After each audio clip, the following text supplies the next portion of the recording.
આજે તો સાયકલ લઈને આપણે પહોંચી ગયા કંટોલા તોડવા અને કંટોલા તોડતા તોડતા મારી પાસે ગાયું થાય મને તો ખબર જ નહોતી.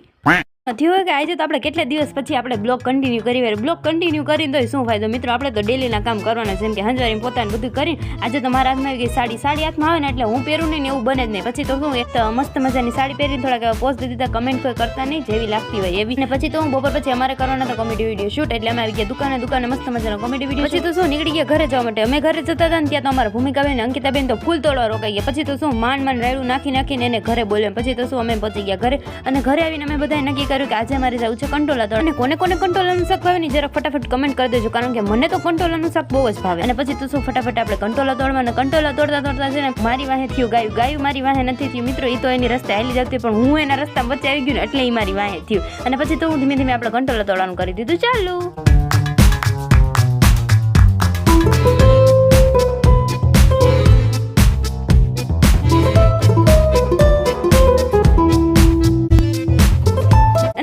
આવી રીતે જ કંટોલા તોડતા સાંજ પડવા લાગી હતી અને થોડીક વારમાં આવી ગયા તમારા દર્શનભાઈ આવ્યા ને એટલે સાયકલ લઈને આવ્યા. એટલે થોડીક વાર મેં પણ સાયકલમાં મસ્ત મજાની એક ચક્કર મારી લીધી અને પછી અમે આવતા રહ્યા મામાના ઘરે આવીને હાવ થાકી ગયા હતા એટલે મસ્ત મજાના ખાઈટમાં હિચકવા માંડ્યા. અને બસ કાંઈ નહીં, આજનો બ્લોગ પણ આપણે અહીંયા જ પૂરો કરી છે. Thanks for watching.